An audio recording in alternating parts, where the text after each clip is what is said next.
Hey friend, welcome to the Mamahood After Trauma podcast. I'm your host, Emily Cleghorn. This podcast is for mamas navigating childhood trauma while also walking through mamahood. I'm so excited that you've decided to take some time out of your day to join me and tune in. I hope you find this podcast uplifting and empowering. Let's get to it.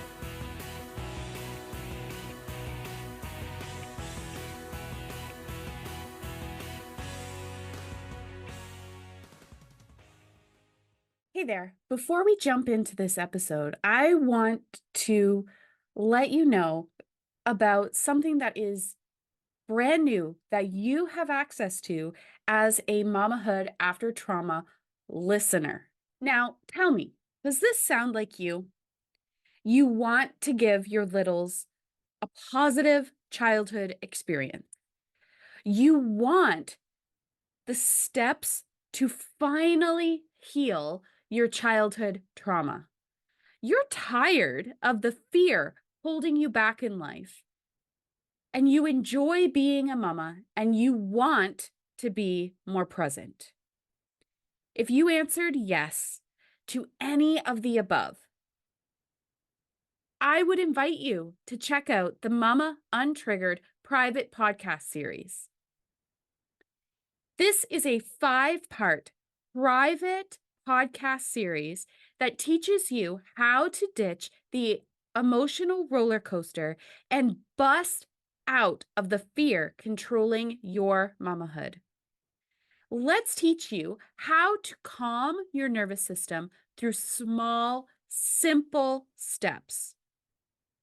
I mean, parenting books and workshops are great, but we believe it's better to give you short, actionable audio clips that allow you to take action right away so that they can't escape from your mom brain, right? If this sounds at all interesting to you, I would invite you to head over to subscribepage.io/mama untriggered. That's subscribepage.io/mama untriggered. Now, let's go into this episode of the Mamahood After Trauma podcast.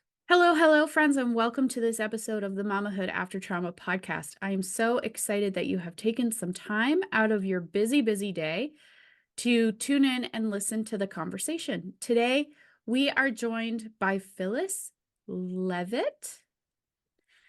Welcome to the show, Phyllis. Thank you so much for having me here today. Yeah, it's a pleasure to have you.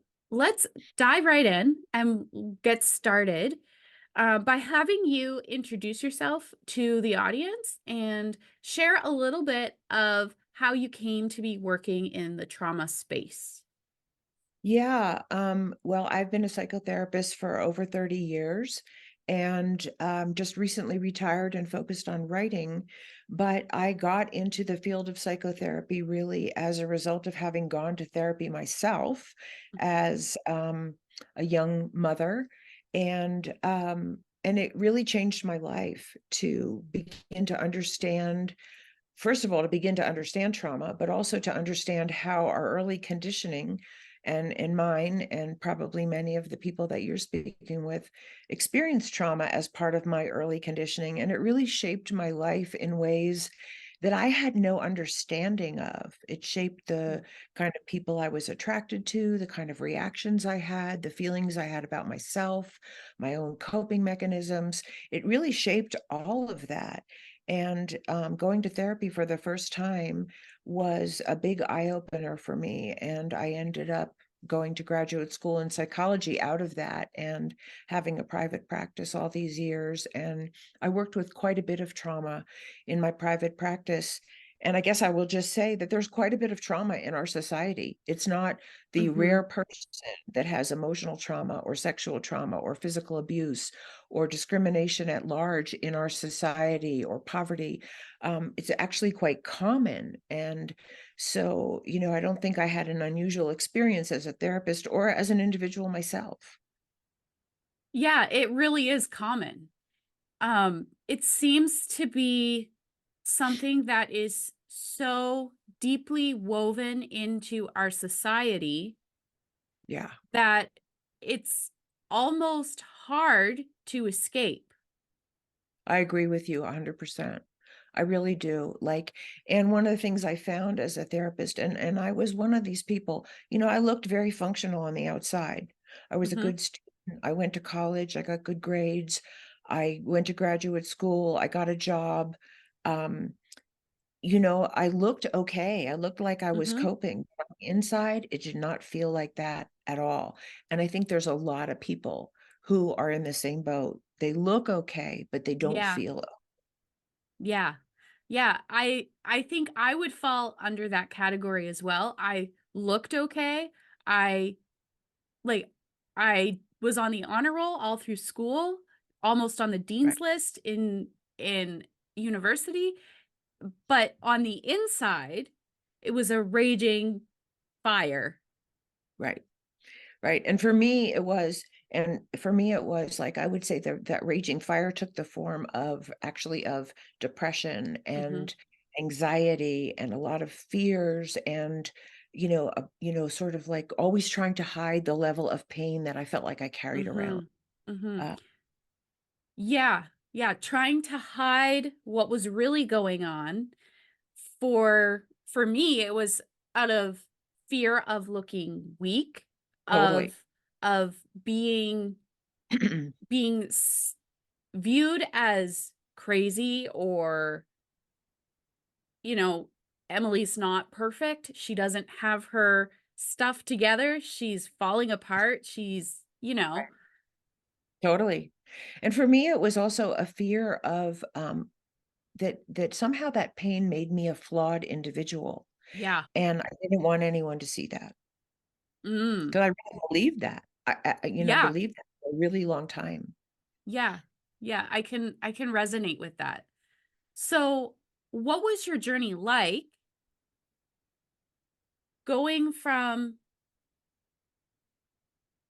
having a facade of I'm okay and raging fire on the incredible misalignment Right. between what's going on the inside and what's you're portraying to everyone else, to what was your healing journey like through that? Yeah. And I had little kids at that time, Mhm. um, and so I had three little kids. So it was, there was like You a were lot, busy. a lot I had to juggle on the outside while I was trying to manage the inside. And when I first went to therapy, it was like peeling off some of the protective layers. And I have to say, it was really hard. It was Mhm. really painful. And I felt like the juggling act got more intense. I wouldn't say I regret a moment of it though, because I think there's something innately in us that searches for wholeness, and Mhm. living in that divided state of consciousness is excruciatingly painful. Oh, And it is. so the desire for wholeness was stronger than the resistance around feeling the pain. And actually, you can't resist it because you feel it anyway. Yeah. Um, so it was a deep journey. It was, fortunately, and I went to many therapists.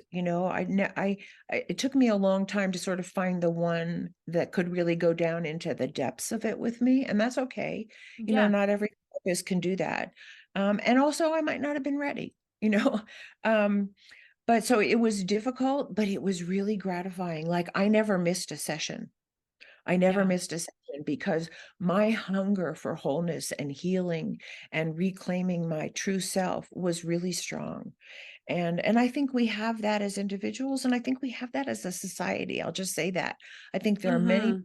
that are hungry for that if they had the opportunity to explore it. And we know, of course, that many people don't have that opportunity. Um, and I will just say this, that even as a very, I think started maybe as a very young teenager, I had moments of breakthrough into a connection to something much more profoundly whole and loving, and connected within myself. I just couldn't maintain that, but it Yeah. gave me hope. It gave me hope that it was possible. And I think we need that. And one of the things that I really concentrated on as a therapist myself was to say to people, there is light at the end of the tunnel. Mhm. Because if I made it through that darkness, you can too. And I think we need that Yeah. from each other. We need to know that the healing journey is actually possible. And it's not like I'm all healed, because I don't think No. anybody's all healed. No. We're on a journey, but I don't live in that dark space anymore. I don't. And so it was a profound journey. And I'm really grateful that I had the opportunity to make it. And we Mhm. need safe people in our society, therapists and other kinds of healers, to make that journey with, because I couldn't have done that alone. And I No. think most of us can't make it alone. No. No, I would agree that there are certain aspects that you can do on your own. There are things that you can Right. do to help yourself, but 100%. there is a level that is deeper, that you need guidance, you need support, and you need the support of someone who knows what they're doing. Right. And you need, so one of the things that happened for me on my journey that was not unlike many people, once I started to uncover some memories of what had happened to me, which had been buried, I was able to leave my marriage, which was a profound turning point in my life, because I was repeating some of the bad things that I felt about myself in that relationship. Um, the messages that I wasn't really lovable, or I couldn't be heard, or I didn't have any power, Mhm. whatever. I wasn't in a marriage where there was violence, physical violence, but emotionally, it was really painful.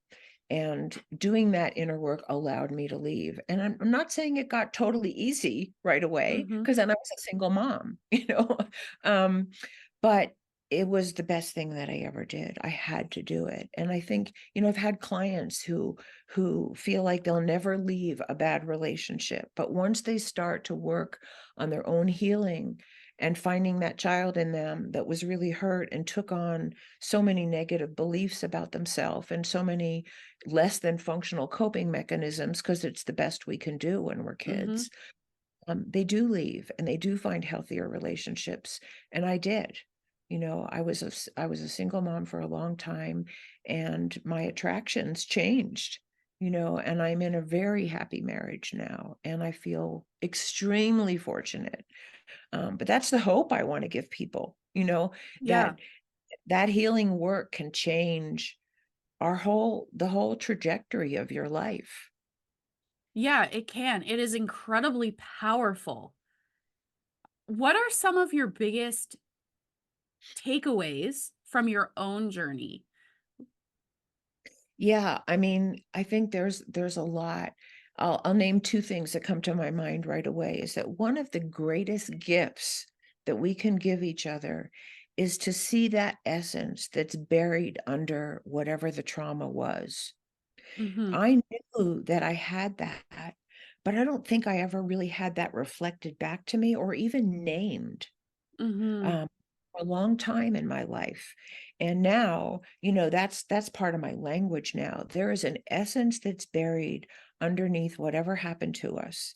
Mhm. And we all have it. And it's pure, it's innocent, it's bright and shining, it's full of love, and it's capable of love. And usually for each person, I think it contains certain gifts, whatever that is, um, that need and want to be released and expressed in the world. So, that's one of the things that I found myself. I feel like I found that essential place.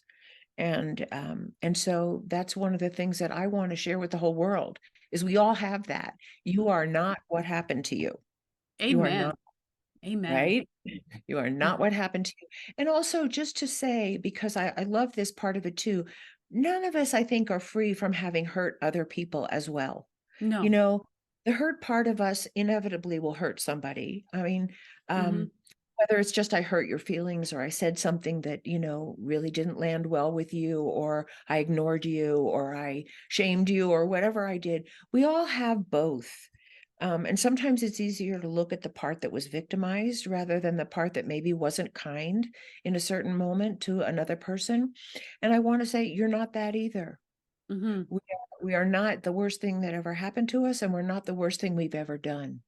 And there's Mhm. always room for making amends to the people that we've hurt. And I think that's an important part of growth, that it's not a shameful thing to take responsibility either. Yeah. Yeah, it's incredibly powerful. Yeah.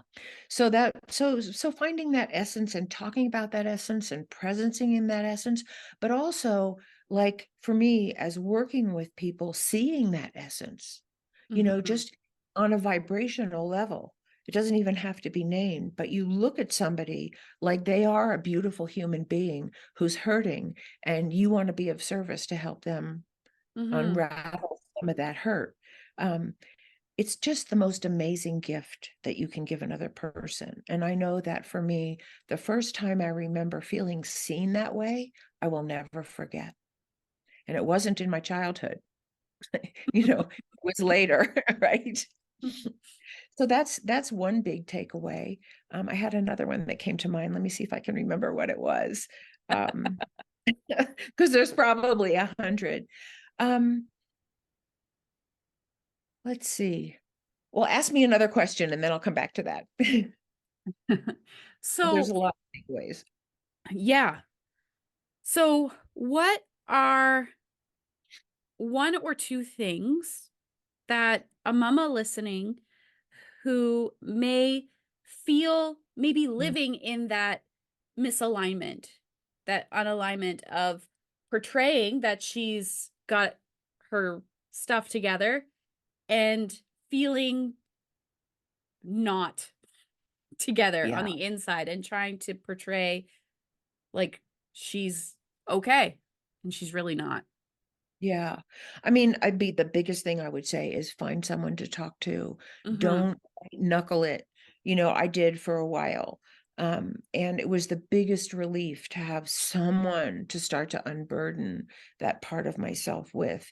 And I had to work through the shame that I had about feeling like such a flawed human being, and why didn't I have it all together, and how come I hadn't made a better choice of a relationship or a marriage. And because I felt like my kids were hurting too.